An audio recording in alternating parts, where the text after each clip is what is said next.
Episode 7 की शुरुआत में हमें दिखाया जाता है कि तेयू का असिस्टेंट जेल में है।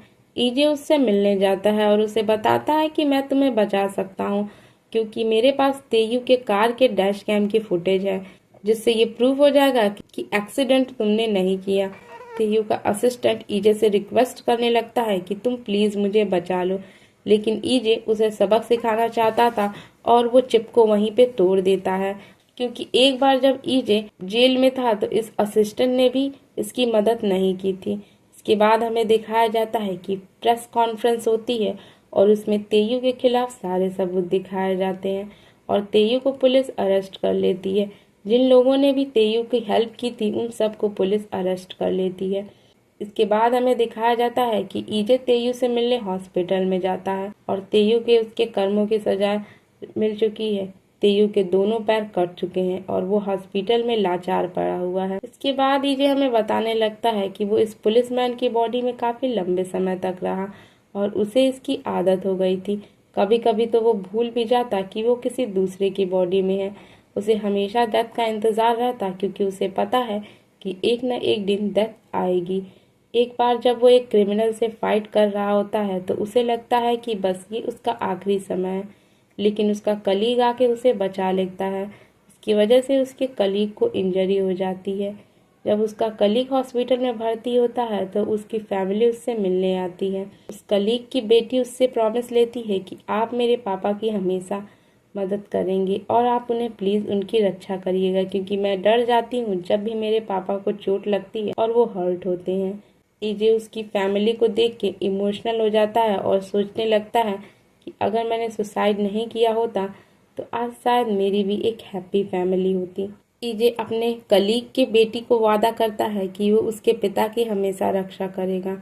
इसके बाद हमें दिखाया जाता है कि एक क्रिमिनल को पकड़ने के लिए ईजे और उसका असिस्टेंट छत पे आते हैं और टेरेस पे कहीं दूसरा रास्ता नहीं था और उस क्रिमिनल के पास बंदूक भी थी और वो उसके असिस्टेंट को मारने वाला था, लेकिन ईजे को उसके दोस्त की बेटी से किया हुआ वादा याद आ जाता है और वो उसे बचा लेता है। वो सारी गोलियां अपने ऊपर ले लेता है और शूट करते हुए उस क्रिमिनल को लेकर के छत से कूद जाता है, जिसकी वजह से उसकी डेथ हो जाती है और वो क्रिमिनल भी वहीं पे मर जाता है। इसके बाद ईजे डेथ के पास वापस आ जाता है, लेकिन ईजे को इस बार खुशी होती है कि कम से कम इस बार उसने अपने एक दोस्त की जान भी बचा ली। ईजे डेथ के पास आता है। डेथ कहती है तुम इतने खुश क्यों हो रहे हो? ईजे कहता है क्योंकि मैंने इस बार अपनी जान नहीं ली बल्कि इस बार मैंने अपने दोस्त को बचाया है। डेथ पूछती है अच्छा तुम कौन हो? तुम अपने आप को क्या समझते हो? आखिर तुम हो कौन? तुम्हारी आइडेंटिटी क्या है? ईजे इस चीज का जवाब नहीं दे पाता और डेथ उसे शूट कर देती। ईजे अपनी 10th लाइफ में आ जाता है। इस बार ईजे एक भिखारी की बॉडी में आया हुआ है जो कि देखने में बहुत ही ज्यादा गंदा और पुअर था और टीवी पे वही न्यूज चल रही होती है कि एक पुलिसमैन अपनी बहादुरी का प्रदर्शन करते हुए मारा गया। ईजे ये न्यूज देख के खुश होता है कि वो पुलिसमैन वो खुद ही है। उसके बाद वो उस पुलिसमैन के फ्यूनरल पे जाता है।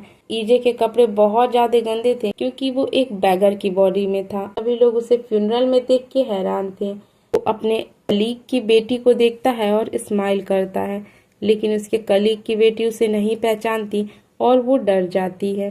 के बाद देखते हैं कि पूरी मीडिया फ्यूनरल को कवर कर रही होती है और उसके फ्यूनरल में मिनिस्टर भी आए हुए हैं।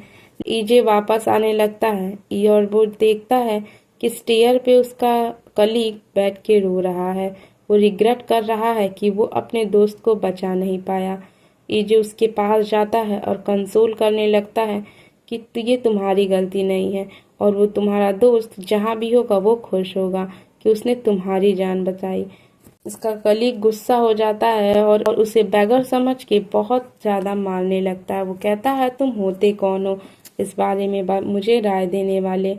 फिर ईजे को एहसास होता है कि उसने पिछली बॉडी में जो कुछ भी किया वो उसका नहीं बल्कि वो कितने भी अच्छे काम कर ले वो सारा तो उस आइडेंटिटी का होगा जिसकी आइडेंटिटी उसने जी है। उसे जीसू की बात याद आती है कि जीसू ने उससे कहा था कि हम अगर खुद की वैल्यू नहीं करेंगे तो कोई भी हमारी वैल्यू नहीं करेगा। इसके बाद हमें दिखाया जाता है कि वो स्टोन ईजे के माइंड में आने लगता है, लेकिन ईजे अब इस बैगर की मेमोरी नहीं लेना चाहता, क्योंकि वो अब किसी दूसरे की लाइफ के बारे में नहीं जानना चाहता।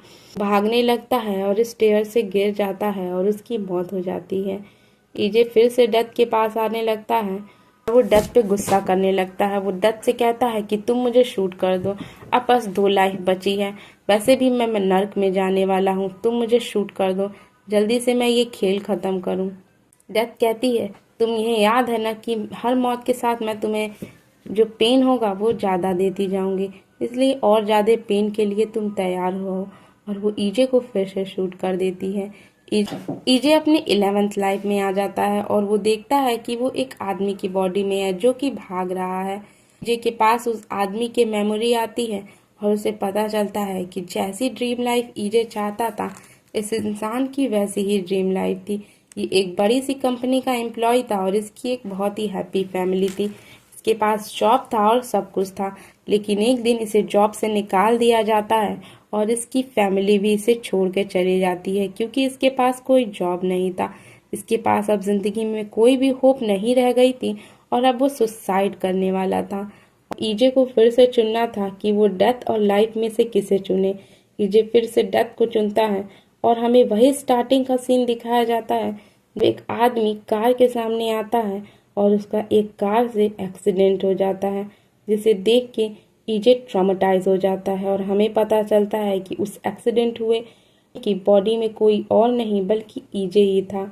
और जब तेयू को लगता है कि उसे गॉड समझ के वो आदमी रिक्वेस्ट कर रहा है, तो दरअसल वो आदमी डेथ को देख के से रिक्वेस्ट कर रहा होता है और वो ईजे को कुछ बताना चाहता था, क्योंकि वो खुद ईजे ही था। के बाद हमें दिखाया जाता है कि उस आदमी की भी डेथ हो जाती है और ईजे एक बार फिर से डेथ के पास आया है। डेथ उससे कहती है कि तुमने अपना आखिरी चांस भी खो दिया, तुम कभी भी जीत नहीं सकते, अब बताओ तुम मुझसे कैसे जीतोगे।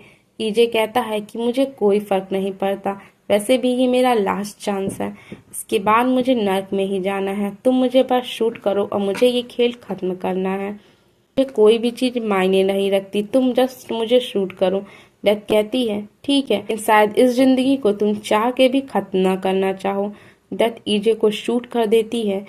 फिर ईजे अपनी 12th और लास्ट लाइफ में आता है और बार ईजे को पता चलता है कि वो किसी और की बॉडी में नहीं बल्कि अपनी मदर की ही बॉडी में आया है।